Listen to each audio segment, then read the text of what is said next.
Welcome to English Mini Lessons. Today, we are going to practice with a job interview scenario. First, you will hear a candidate and a technical lead discussing a past project. Then, we will explain the key vocabulary used during the interview. Let's listen. So, tell me about a time you had to deal with a failing pipeline. What did you do? Well, in my previous role, I realized that our ETL process had already failed 3 times before I joined the team. It was a mess. That sounds tough. You should always look at the logs first in those cases.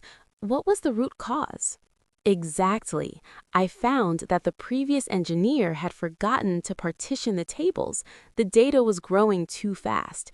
I told my manager we had better migrate to a distributed system or the costs will explode.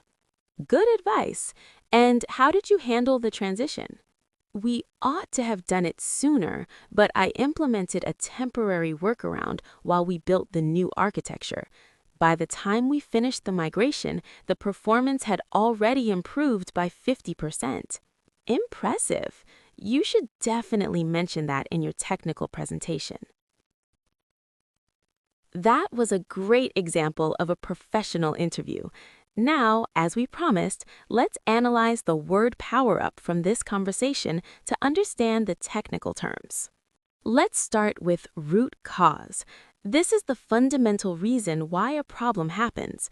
In an interview, they always want to know if you can find the root cause, not just fix the symptom.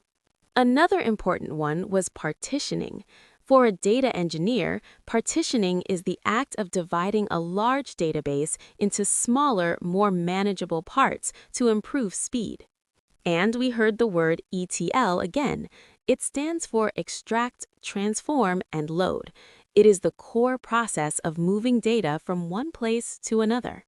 Finally, we heard distributed system. This is a model where components are located on different networked computers, which communicate and coordinate their actions. It is essential for scalability. So, remember, mention the root cause, explain your ETL process, and always suggest best practices. This is how you win a job interview in English. Practice these phrases and educate your ear for success. Thanks for listening to English Mini Lessons. See you next time.